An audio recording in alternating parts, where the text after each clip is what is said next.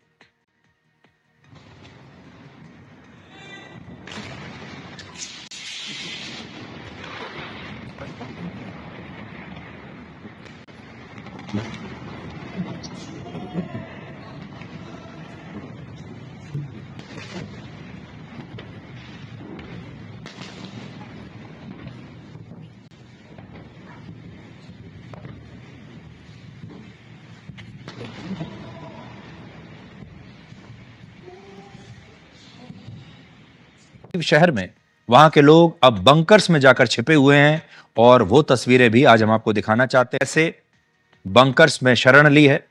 Israel में लगभग हर building में, हर घर में आज तेहरान के लोग गाड़ियों से शहर छोड़ छोड़कर भाग रहे हैं और वहां इस तरह की अफरा तफरी मची हुई है कि जैसे हर व्यक्ति चाहता है कि वो जल्दी से जल्दी तेहरान से बाहर निकल जाए।